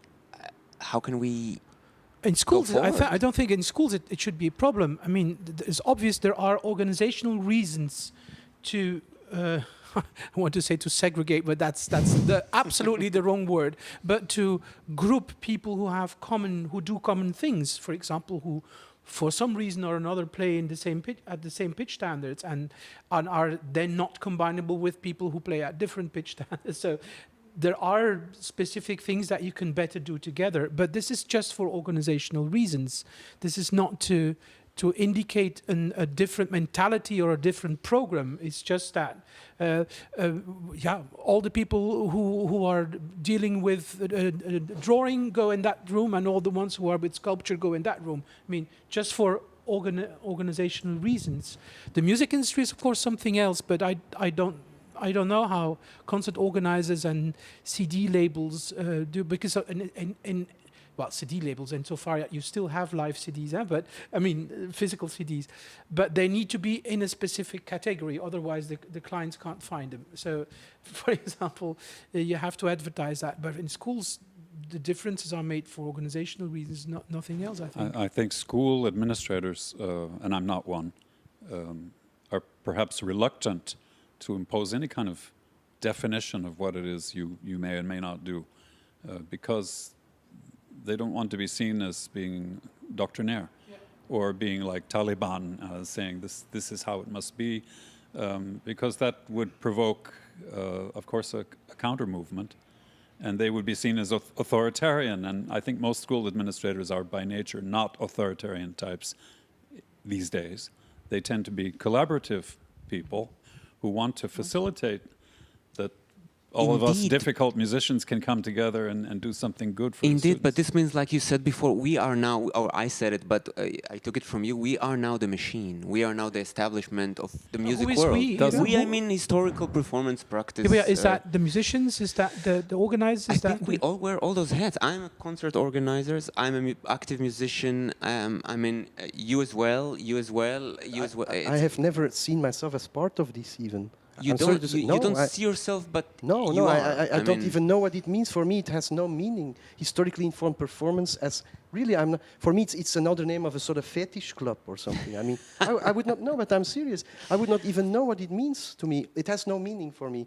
So historical music is for me important because I just love music from the past and so on. Not all the music but that's it. And the rest, we are trying to perform this music in a way we think it brings something out there. We are loyal to this repertoire. We try to squeeze it out, whatever. But I don't understand this.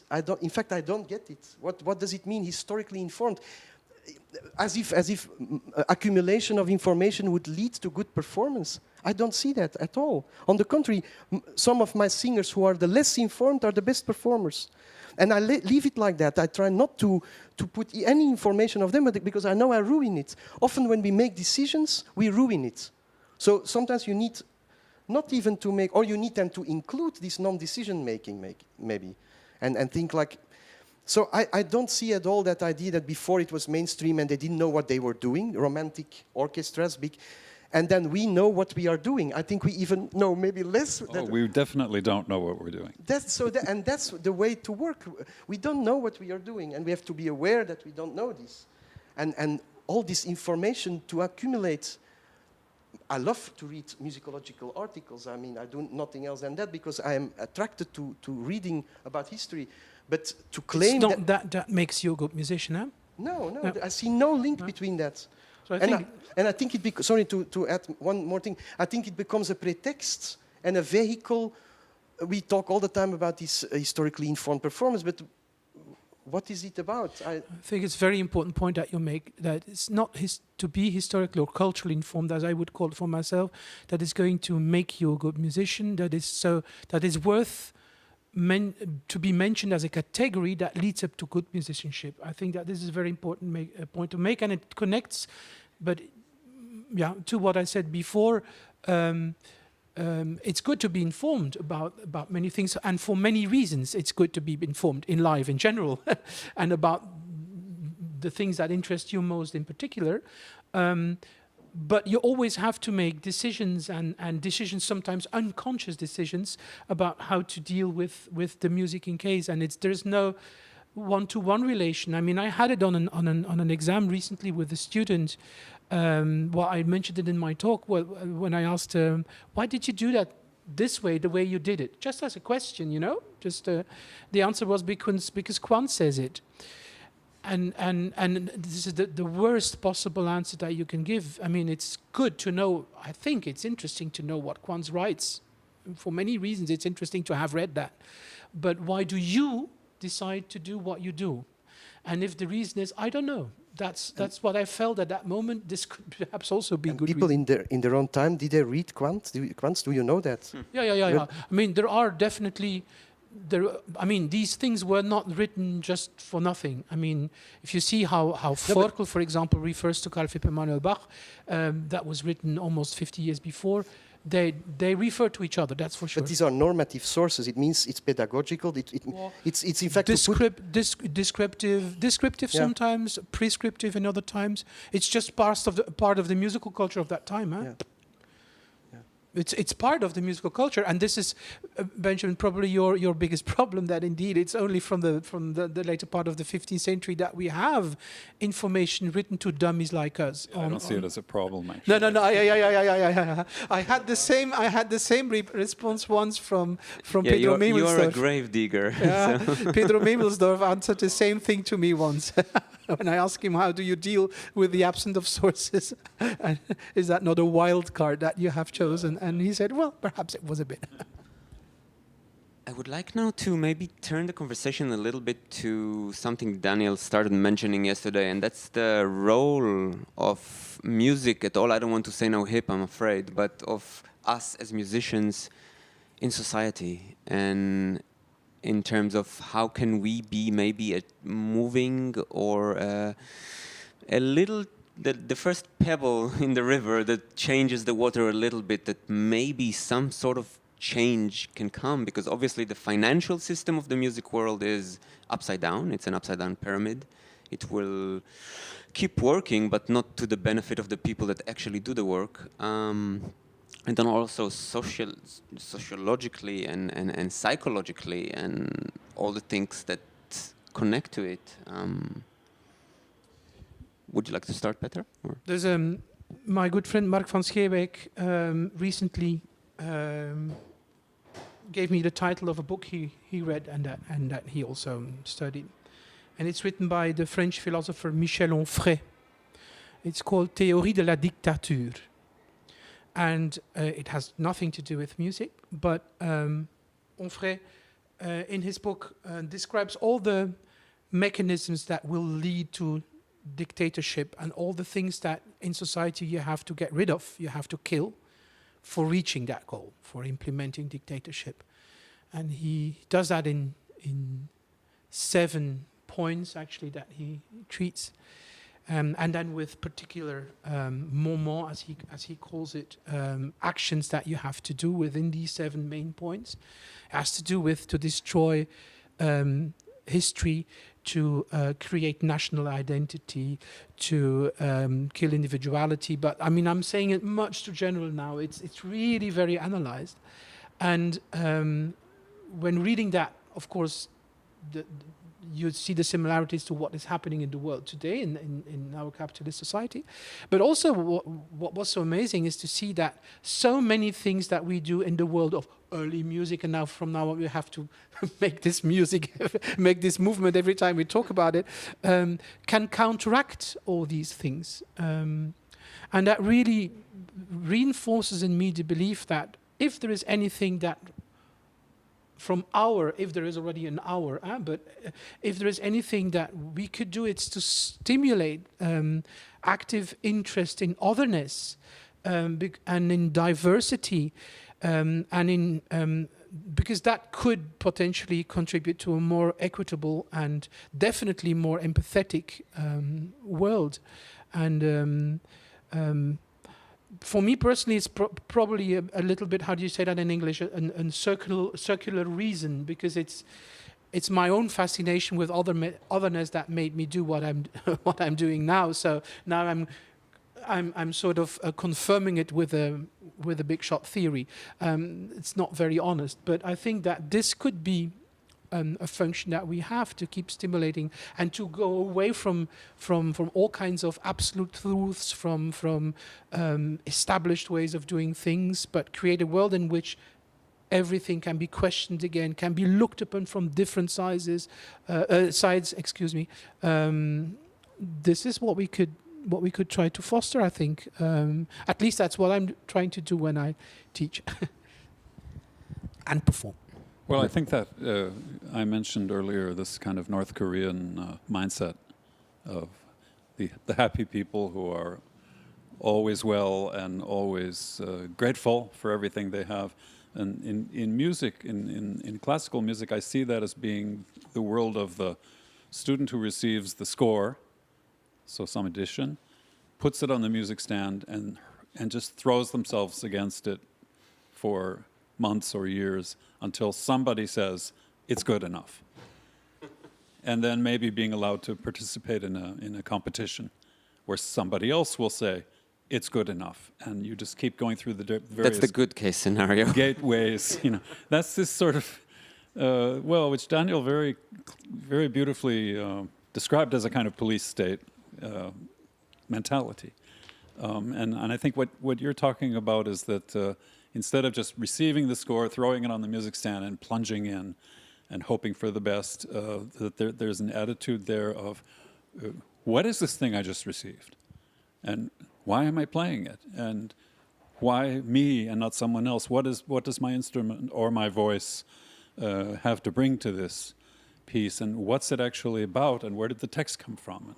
And how is it structured? And I think it's the curious mind, as you mentioned, and also your interest in history. The curious mind is always undermining that big structure of the police state and making it crumble. And I think that's perhaps what we're talking about more than early music. We're talking about the curious mind, the inquiring mind of the musician. Yeah, I maybe will read now a few comments from the lively chat. What's going on? Yeah, Daniel is there and a few people are asking questions, but I will try to, George Corral writes, it seems to me that all accumulated knowledge automatically leads to a performer believing in the quote-unquote truth of their own performance.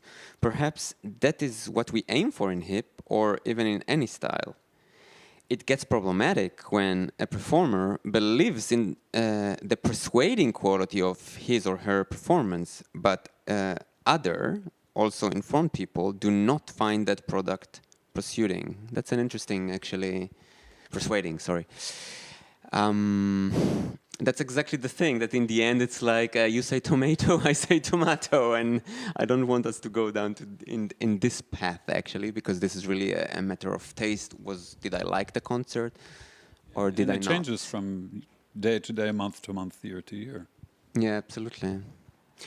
I can tell you from my personal, the last 2 years, it's kind of new for me to be the artistic director of this festival, that one of the main complaints I got, and I give you myself as my favorite composer is still Johann Sebastian Bach. I know it's corny, but he is by far my solace in life, that there is not enough Bach in the program. For instance, so a concert, a Baroque, still in an early music festival in a progressive city like Cologne, if you don't have Bach, it is a problem. Maybe we can do an open reading of this nice Adorno text on defending Bach against his own devotees, you know. One of the texts that I would, if I would take over a conservatory, I would dogmatically oblige all students. Like I would make a police state, and Adorno would have to be read by I wanted even to say, because we are talking about North Korea, that we are invited as the first early music ensemble to perform in North Korea. Oh. No, I'm joking. It's a joke. But I can't wait to see the uniforms you design. yeah, well, that would be in historically Björnistan, informed uniforms. Björn? Of course. We call it Björnistan then, eh? No, of course, no. No, but I mean, I think so. It's in fact the same kind of reason to a composer has to be there because of I don't know. I mean. Yeah, because he was made to God in the 19th century, but some historians that decided that these people go in the temple of, in the Parnassus of eternity, and some other composers would not. But the text of Adorno's complaint was exactly that we made him into a parish organist, someone that was just part of his own context, not really escaping it. We don't need to see him as a special composer. So I think again there is this paradox which we are working, and I think it's so important to stress for me the idea of modernity. I believe in fact that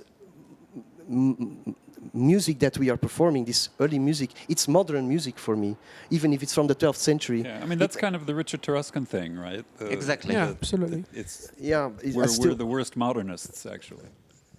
Yeah, I mean, it is the most modern performance art form in the last few years, and we keep forgetting it, that we are half inventing, half relying ourselves on scripture that nobody really knows what it means. And when you go back to the 60s with a group like Thomas Binkley's Studio der frühen Musik, that they totally saw themselves as on the cutting edge of modernity, avant-garde. They were absolutely not into the historical thing. Principally, they were into the presentation of something that was like, bang, wake up your ears.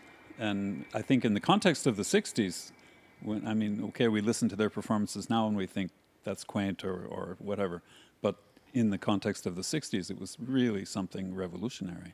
yes. Together with the Beatles and the Rolling Stones. But for me, it still is, in fact. I would say it still is, for me, revolutionary in a way. I think I would almost stick to this core of early music as a kind of, like, we want to show something people never heard. And this never heard is not only to be found in contemporary, but already in 12th century, 15th century, there is something unheard that canonical approaches, let's say, paced away or paced, completely obfuscate in a way. I think we try to show that in a composer of the past, something is still unheard. And therefore, like in a painting, like you show there is something there that nobody saw, a little detail. And that detail can blow up everything and can make explode. And so therefore, I think it's also important to repeat performances, not just one time Hildegard von Bingen, but many versions, so that in the cracks of in the different versions, something maybe of the essence of this music also starts to appear. In fact, I am for a lot of repetition of the same thing, rather than often in early music, fourth range composers as that we have to bring on stage because they are historically there. I mean, I don't know if that makes much sense. It's much more important, I think, to have maybe 4 different versions of if great they don't music. sound the same, absolutely. And at least with your group, they never sound the same. Like you say, you use a different pair of trousers each time. I remember from that you throw. But every performance sounds different per definition. No, I think it's even. There, I don't agree with you. Today, with many groups, it's the differences are so minuscule that even within different groups. Yeah, but maybe it we all should sounds also the same. open our ears for these little differences. Maybe differences get more subtle than before. Maybe before differences were much more clear. Now, I think it's also a cliché to say that all Baroque ensembles sound the same. It's not true at all. And I would not, I mean, I even want to defend Baroque orchestras especially, but I think it's a cliché. They have to sound still differently. I think we don't have to look for the difference as such. It happens from repeating This the is music. true. This is true. I think that there's more diversity that perhaps than we sometimes.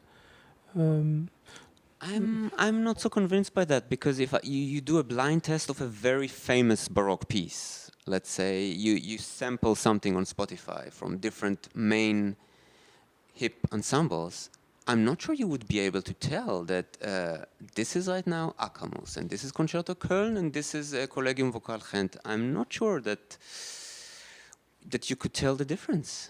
No, but it would also be a pity if to be I different, can't to tell be the difference, and I'm playing in some of those groups. I know, So. but it would also be a problematic. I think. I mean, that things should turn out differently naturally. That's what actually Björn says. Okay, but if you have to do it in a different way, is an a priori goal. Now try to be different. Then we have, of course, another problem. Then we I can tell you, I never tried to be different, No. really. I am really like this.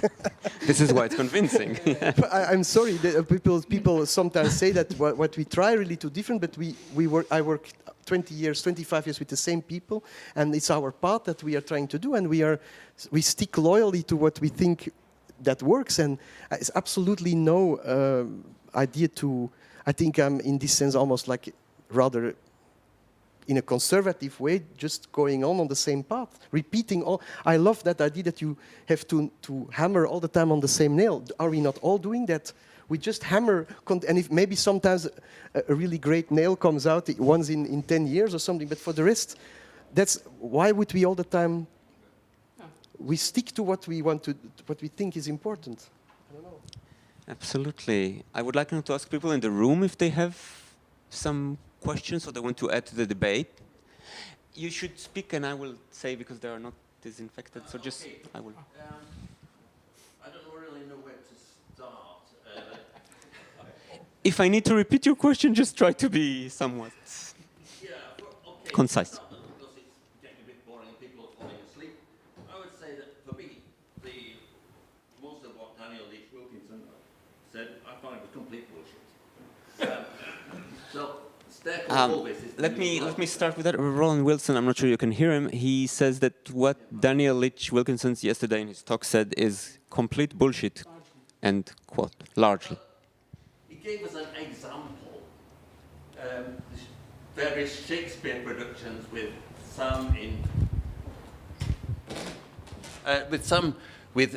for example, an extreme case of was it Henry V, with a woman dressed as the captain of English football team. Now, if I'd seen this production, would it have told me anything about Shakespeare? It would have told me an awful lot about the director of the thing, but probably not so much about Shakespeare. And the English women's football team is not so good as the English men's football team, who beat Germany 2-0 yesterday, I have to tell. So there is a little impression given here, or not really unclear where people stand, that anything goes nowadays. Daniel Leech-Wilkinson, so wanted to transform Dido and Aeneas to dildo and iron arse, and we hear the last aria, Dido's dildo's lament. But what was the singing like? Did anybody really think that was good singing with a huge modern vibrato? And what? Did you hear it? Sorry, I don't think it did. I don't think it tells us much about the composer's music. Okay, if he wants to do it that way, I'm not the police. I don't care how he wants to do it. But I see today, in the early music movement in general, it inevitably reflects the politics of the time. We're dominated by Trumpism, Boris Johnson, and that sort of thing. And so early music is also full of populistic music, and it's dominated by that. For a lot of people, you know, a bit of Weltmusik, a bit of pop music, but I have nothing against Weltmusik, or nothing, certainly nothing against pop music, anything. But usually when it's combined with these self-called early music groups, it's just bad pop music and bad Weltmusik. It's not good, but it's ding, ding, ding, ding, and a bit of Schlagzeug and some percussion, guitar, and whatever. That is it. So why don't you talk about that now? The members of the panel perhaps should tell us about that what they think. The early music is now dominated. Oh, we read the source of the well-known Gamba professor, I won't tell you which Musikhochschule, said, oh, we don't need to read the sources anymore now. The generation before us did that, and so we don't need to bother. I think we do, because we will find new things completely. And every time I go back to reading the same sources, I think, oh my God, why didn't I realize how important that was? And because you reinvent yourself, so to say. So, well, that's a good start, I think. But just to say, in general, I think reading more sources will not rescue us from bad taste. No. So, that's not what I mean. no. But it will give us new ideas. I mean, bad taste is everywhere. I mean, I think we are overwhelmed by that. Well, of course. But Roland, why should we? For example, I don't think that I myself are guilty between quotation marks of any of the vulgarities that you're referring to, in the sense of populism. So to try to capture the interest of the audience by doing something against all expectations and just for the purpose of that. But still, why should we be the judges of people who do that? No, but can I say something? I think there is a point in what you say. What I see as really a problem is the fact that the past can easily become this area of a glorious period of successful endeavors, and that we then restage today, and we love it, and we all go for it, and we lose the critical aspect of maybe like listening to difficult music, whatever. I mean, this is even the Adorno critique or something. So the idea of popularization, of making it easy, also, in fact, the idea of early music, sorry to say, it's often a lot of people listen to early music because they think in the past there were no dissonance. Music was easy, people were simple, and so on. We had that already repeated. So, yeah, it's a common thing. It's a haven, a safe haven of music. That in fact, this is the same idea that you find in Trumpism and what you can. We are in a time of chaos, and to get out of the chaos, we regress to some pre-modernity. To some pre-modern ideals, which we find reflected in art of the past. And more, I think also in a lot of patrimonial, and it slips in, patrimonial idea of educating the people with great art of the past, these immersive shows that we experience, immersive experience and so on. It's often a way of populistic approach of the past, and I think it's true. Are we in people that are busy with early music? Are we aware of these dangers? Are we not the helping hand of this kind of? I think we are, and we should maybe. I think maybe you cannot be guilty of it, but we should maybe be straightforwardly reject that. Yeah, kind but I do that. Yeah, but for example, I do that first of all by the things I try to do, and as a performer, and secondly, definitely what I do as a teacher. Yeah. But I cannot imagine any commission, in any country that says, "Oh, okay, this is on the edge. This is populistic. You can't perform anymore." No, but I mean, there is no. But I know, Roland, that that's not what you're saying, but there is no way of avoiding that as long as we. No, there are many ways of avoiding it. But as long as we are governed by commercial interests, for example, there will always. I mean, commercialization is in a way our biggest adversary, and so the only way you can counter that is by education. I think that's at least the way I thought, and to hopefully make people aware of that problematic long before they enter the real business. But if we have colleagues who do that, I just turn off the radio or just don't listen to it. But that's the only thing you can do, you know? What? Yeah, but I find the glorification of the past as such a horrible thing. And I think how can we get rid of that? Because it's our subject, it's what we are doing. How can you still continue doing end of early music? I would say this is the end of early music when you start to glorify a pure past, a past without any cracks, without contradictions. I think the only way to do that is to constantly emphasize in what we try to do the contradictions of the past. And the past as something that can teach us this, not teach us in a direct way, but can confront us with the fact that the past has its own problems, and they knew how to do it, because that's in fact even the idea of historically informed performance, the idea that they knew how to do it, and we are detached from this knowledge of these people at that time, and we now have to be submitted to their unknown knowledge that we lost. How we get out of that idea of the past as the big other, you know, that idea of behind our shoulders, seeing if we do it well and so on. I mean, it's turning into discussion on. We should talk about Levinas now. Huh? I mean, no, but for me, this is there is a contradiction in doing early music, and I think, and we are, and it constantly slips, as you say, into a discourse which I also find really problematic, and I even don't know if I want to belong to something like an early music world or something. I find it also not interesting to separate early music from other music. Why would that be? I love concerts where you start with lamentations and then you go to some improv, maybe not as a fusion idea, but where you go through different experiences of maybe even artistic alienation, I would say. This idea that you also said that this non-belonging is so important. We don't belong to our past. The past confronts us with the fact that we are not belonging. And we never will. I mean, and we'll never will. Yeah, exactly. That's this exile idea, no? Yeah. And I think though I can tell you only my problematic now from I put the hat of the concert organizer on. When you try to do something with impact and deep and not world music like that is like, you know, cheap effects, throwing trinkets at your audience, then you get hammered by either the journalists, the audience, which is not ready for it, and then you ran out of money to try it again, basically.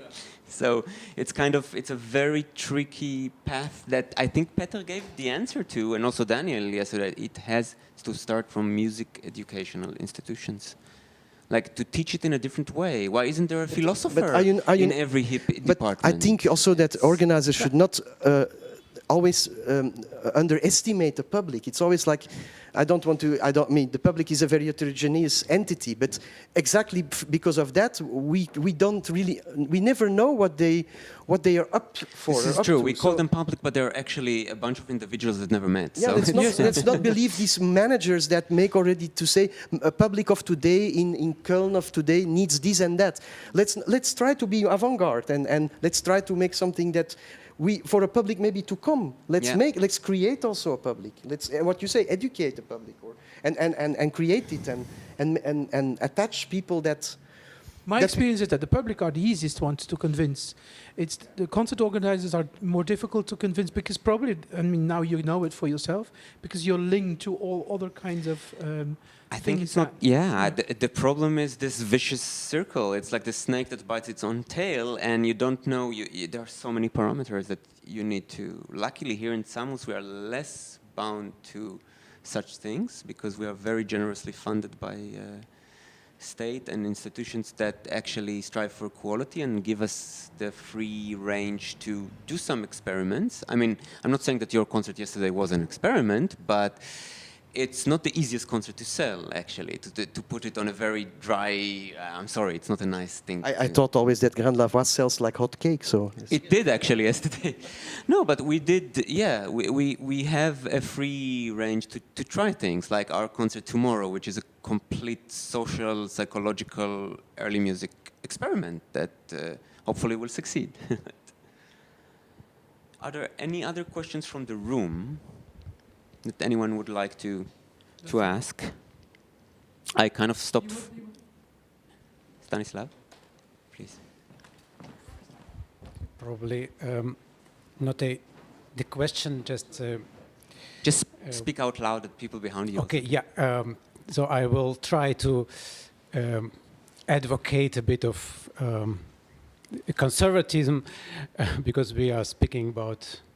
We were talking about some Trumpism and the ideas of bringing back the past values. I think where we need some conservative values, this is our art. So in this previous year, we all learned once more that the art is work. The work, every professional artist is a craftsman, and we need our technique. So, regardless from the musical world we belong to, kind of instrument. It's so in my first life, I was just a modern piano player, and I learned well. I belonged to the Russian piano school, so I needed to play scales and Hanon, and I learned that this technique gives me a freedom. So there's not an idea of freedom. I just would like to be free. I just would like to express my thoughts and ideas in the music, in my music, and it's enough. It's actually only a starting point, and there is a very long way to achieve this, that I'm able to express what I actually want to say through my technique. And this is a very, very long way. And keeping going this way, we have to have the discipline. And the discipline requires the kind of conservative mind way of thinking, I would say. And then on another step, on another level of our artistic aims, we can talk about the freedom in what we are doing there. So that was just a remark about the liberal values and the conservative values. So sometimes we need to be more liberal in our thinking, but I think in our craftsmanship we have to stay more, I think, more conservative. Thank you, Stanislav. That's an interesting point. I mean, of course, the craftsmanship is, if it's not at the highest level today, there is anyway nothing to talk about, I think. So this is, I think no one would argue that is, although how do you get there and what is considered now the aesthetics, that's a different issue, of course. But thank you for this remark. I'm wondering, we have only 5 minutes left, so if there aren't any more questions, maybe we'll leave it at that, and I will ask each of you a last farewell question that kind of connects and brings everything back together to Bruce Haynes and to the end of early music. I chose it just really as a point in time. I threw a stone and I said, okay, he asks interesting questions. Let's see what people think about it 14 years later. And I would like to ask each and one of you, how would you imagine the music world in 14 years? Benjamin? In 40 years. 14. In 14 years. Not so long in the future. Why did I have to go first?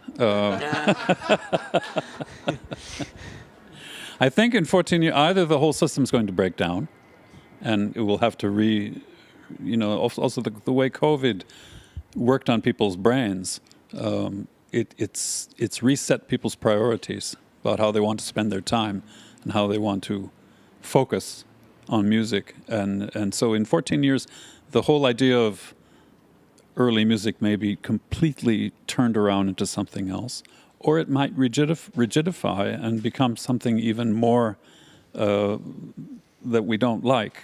or that we find even the antithesis of what the concept was when it first started out. I think we're at a kind of crux where it could go one way or the other. Exactly, like the world, actually, and the climate and 'cause everything. everybody says everything's on a crossroad right now. Where are we going? Nobody knows. And I think in music, especially in education, I think it's a similar thing.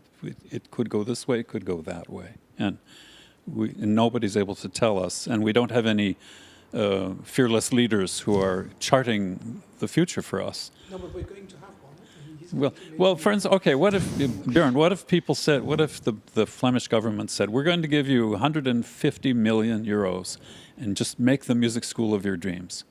But the problem is our Flemish government, no?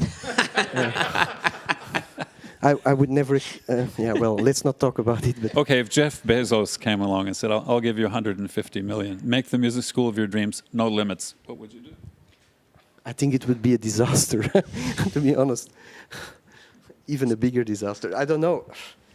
If you wish, you can paint your utopia in 14 years, or dystopia, however you... I mean, I'm just curious to pick into your brains what you think the future will bring upon us. It's just You know, it's such a weird question also that in these times we did yesterday our first concert after 1.5 years of concerts. And so it's every month, almost every day, in fact, we try to I mean, you go to this crisis, are we still continuing? Are we, like, it's so to imagine 14 years in these times, it's like a sort of, like, it's so long, in fact, it's like, and yeah, I don't know. For me, I feel to do this music that we do with the group, it's a permanent crisis, in fact, also. Like, it feels like permanent not knowing how shall we continue. Maybe the Beckettian adagio is nice, like I can't go on, I still go on, or something, he says. No, this kind of that's the vibe I feel we are into also, and nevertheless we continue, and then we are happy we did the concert. We not only we survived it, but what can I say? I'm also not really a school man in the sense of that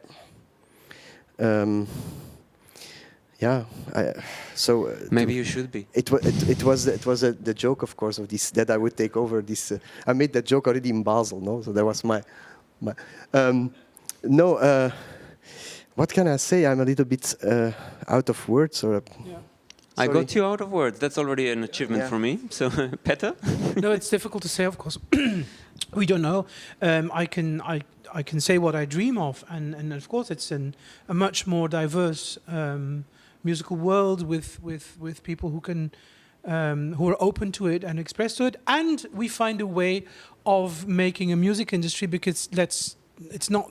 I'm not going to hammer on the music industry as the big enemies. I'm part of it. I mean, we have to find a way, of course, of putting everything together.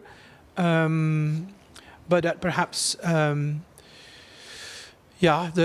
mechanisms that work now and that make it that are so stringent that they may loosen up a bit. And I also hope that the crisis, the economic crisis that will come after COVID, let's be aware of that. I mean, we in Flanders, for example, because you were talking about Flemish government, actually the reform of the cultural landscape in Flanders was announced just before the COVID crisis. Then we had the COVID crisis, but now it will come back in our faces. And so we'll see who will survive and who not. And I just hope that at that moment, concert organizers, financiers, everybody won't forget the young musicians. And if there is one thing that I can hope is that in 14 years, it's not us anymore sitting here, but much younger people. Thank you very much. I think, I would like to summarize everything up. It was wonderful 2 days. I want to thank all the speakers, Benjamin Bagby, Bjorn Schmelzer, Peter van Heyghen, Daniel Leech-Wilkinson in the virtual world. And thanks to you also. With pleasure, and Elam Rotem and Lola Soulier. It was a great pleasure. I want to thank the Balloni Hallen in Anfeld for their wonderful hospitality, and the whole zamus team for allowing this to happen, and especially Melanie Frolli. I hope to see some of you in our remaining concerts. We have 2 fantastic concerts coming up tonight, one of them with Benjamin Bagby, and 2 concerts tomorrow. Thank you very much, and hope to see you again soon. Bye-bye.